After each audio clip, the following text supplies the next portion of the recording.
Hi, Sandra here from Create in Spain. Today I'm going to show you basics of tracing an object in Shortcuts a lot.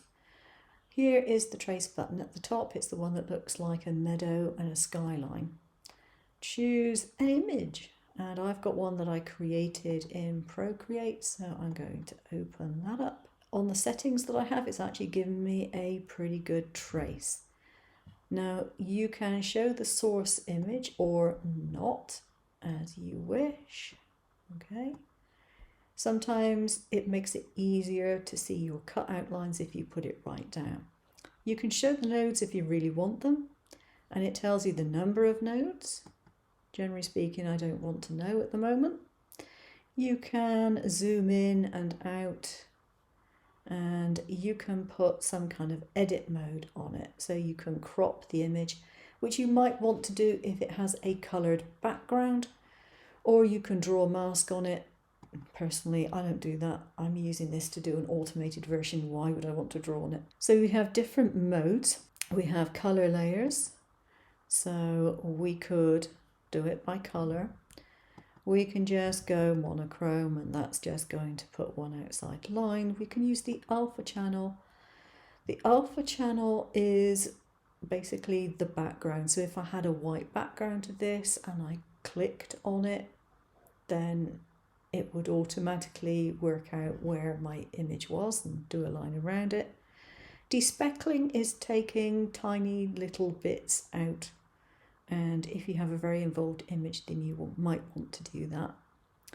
High pass filter, I'm never quite sure what that does, and I tend not to use it. I've not found a need to. Now you have smoothing settings that you can apply. It's pretty obvious what that does. The detail, you have high detail or low detail. Single line threshold dictates how many pixels it sees before it says, okay, that's a single line, that's not a double line, that's something that should be single. Again, I don't tend to use it for that.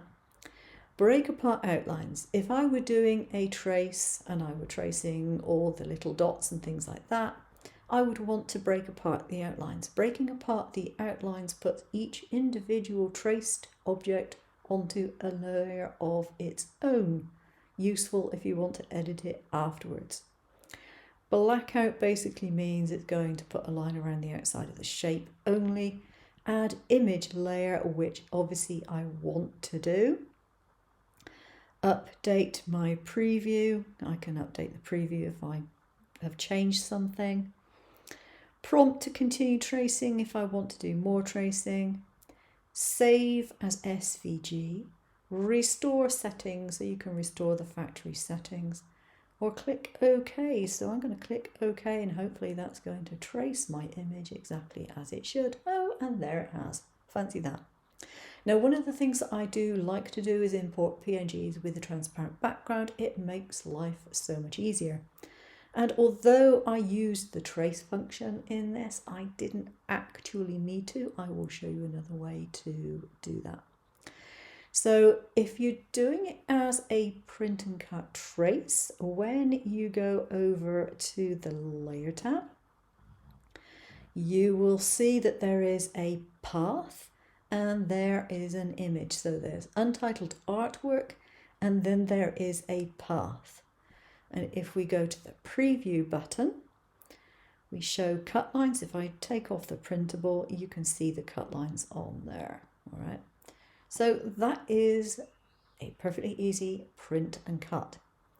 If I want to have a little offset around there and I just want to have it expanded, as it were, then I can go to the path, I can go to offset path, and as you can see, I've got an automatic 0.2 centimetre or 2 millimetre offset, which I apply.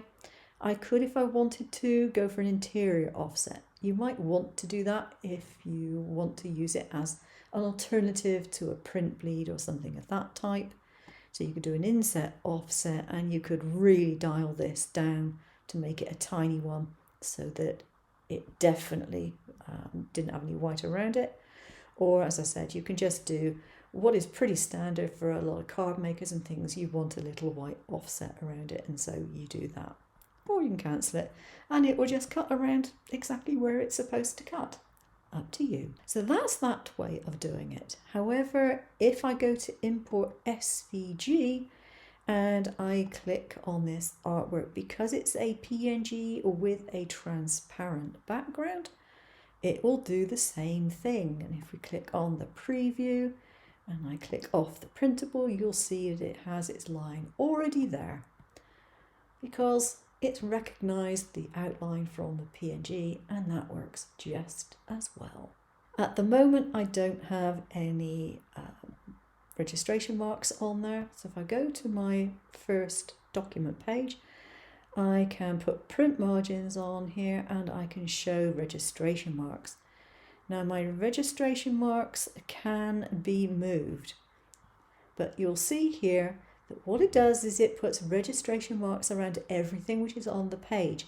So if you've got more than one thing on the page and you're not printing everything, you want to remove it, and then it will put the registration marks where it should.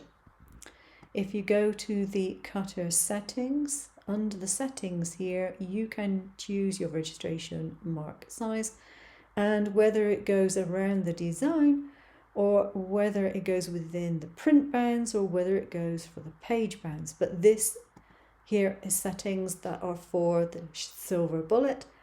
I don't use a silver bullet any longer, but those are the print settings that I have for that. And it will depend on the machine you're using as to what settings you can use. Definitely machine dependent.